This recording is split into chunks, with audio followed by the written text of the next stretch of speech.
pencarian Bahtera Nabi Nuh telah menjadi perdebatan yang paling panjang dan menarik selama berabad-abad. Banyak orang yang telah tertarik untuk menentukan bukti keberadaannya sejak zaman Eusebius pada abad keempat.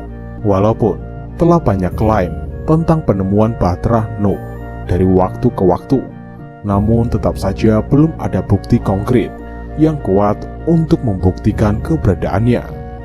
Tak dapat dipungkiri bahwa beberapa banjir memiliki dampak paling mematikan bagi kehidupan manusia, seperti misalnya peristiwa banjir Yellow River yang terjadi di China pada tahun 1931, bisa melanda daratan seluas 21.000 km dan menelan korban jiwa sebanyak 1 juta hingga 4 juta orang. Namun dalam sejarah tercatat bencana banjir yang lebih dahsyat lagi, peristiwa banjir Nabi Nuh yang terjadi sekitar 5.000 tahun yang lalu, mencatat sejarah dalam kitab-kitab samawi seperti Taurat, Injil, dan Al-Quran, serta peradaban dunia seperti Sumeria, Babilonia, India Wales, dan Yunani. Al-Quran sendiri mencatat kisah Nabi Nuh sebanyak 43 kali dalam 28 surat. Perintah Tuhan untuk membuat kapal tersebut menunjukkan bahwa keselamatan manusia dapat dibuat oleh tangan manusia itu sendiri. Membuat kapal di pegunungan Irak sekitar tahun 3165 sebelum Masehi. Dalam kitab Sulam Al-Munajat disebutkan ada 124.000 papan yang dibutuhkan dalam pembuatan kapal itu. Pada setiap papan tertulis nama Muhammad, ditambah 4 papan bertuliskan 4 nama khalifah, yaitu Abu Bakar, Umar, Utsman, dan Ali. Di kemudian hari, pada tahun 1953, potongan papan itu ditemukan. Setelah diadakan penelitian pada papan itu, memang terdapat tulisan yang bila diterjemahkan artinya adalah Muhammad. Saat pembuatan kapal Nabi Nuh diarahkan untuk menghadap ke arah 5 masilah bulan, kapal itu sangat besar menurut Ibnu Majid, astronom dan pelaut Arab pada abad 15. Panjang kapal 240 meter, lebar dan tingginya 60 meter, serta mempunyai 2 buah dayung. Menurut Ibnu Katsir, panjangnya 720 meter, lebar 360 meter, dan bagian depannya agak lancip supaya mudah berlayar. Kapal itu bertingkat 3. Pertama diisi binatang ternak dan buas, masing-masing sepasang. Lantai 3 diisi burung-burung. Adapun manusia di lantai 2 yang jumlahnya 80. Nabi Nuh dan istri, ketiga anaknya beserta istri, dan 72 orang pengikutnya. Badai itu menerjang dengan dahsyat, memporak-porandakan segala yang ada di hadapannya. Ada banyak spekulasi tentang beberapa lama badai itu berlangsung. Ibnu Majid mengatakan yang paling dapat dipercaya adalah 70 hari. Namun Ibnu Katsir malah menyebutkan bahwa badai itu berlangsung selama 150 hari, dari awal banjir hingga air surut kembali.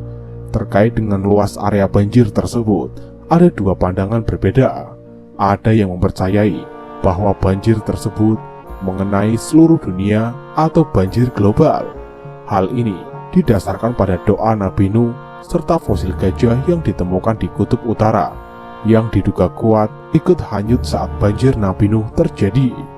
Pendapat kedua tentang cakupan area banjir Nabi Nuh menyatakan bahwa bencana ini hanya terjadi di daerah Mesopotamia saja, yang mencakup wilayah Turki, Iran, Irak, dan Rusia.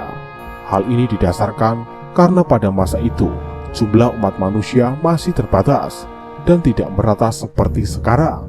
Bencana atau azab pada saat itu juga tidak selalu menimpa seluruh wilayah, seperti yang telah terjadi pada kaum Adam dan Tsamud.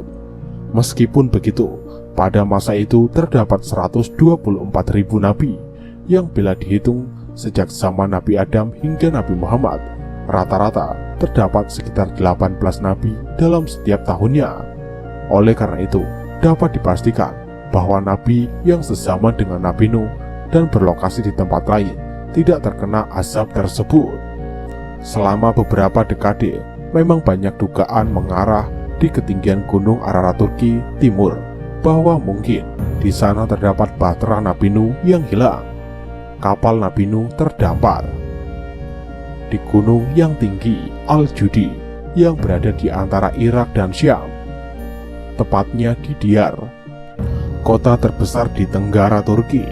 Lokasi ini diungkap oleh Ibnu Majid dalam kitabnya Al-Faid fil Akbar wal Qawaidi pada tahun 1490 Masehi. Namun, baru diketahui publik pada abad ke-20, tepatnya pada tanggal 11 Agustus 1979. Kapal itu ditemukan di pegunungan Ararat Turki dengan ketinggian mencapai 2.515 mdpl. Ukuran kapal tersebut terbukti luar biasa dengan panjang mencapai 152,4 meter, lebar 25,3 meter, dan tinggi 15,2 meter.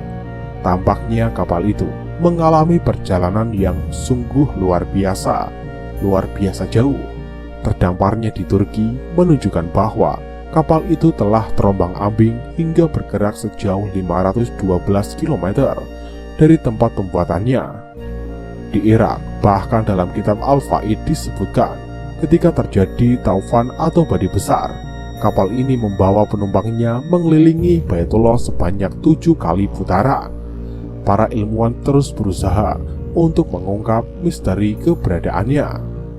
Terlihat sebuah bentuk seperti kapal raksasa pada ketinggian gunung itu, dan mereka menyebutnya sebagai anomali. Untuk membantu mengungkap misteri itu, ilmuwan kini menggunakan bantuan pencitraan dan satelit analisis. Seorang profesor dari School of Professional and Continued Studies Universitas of Ricanol, Amerika Serikat, yaitu Booker Taylor, memulai melakukan studi dengan cara tersebut. Taylor mengatakan asal-usul kognitif perjalanannya dimulai pada tahun 1973 ketika ia pertama kali mendaftar sebagai calon perwira di Akademi Militer AS di West Point, Amerika Serikat.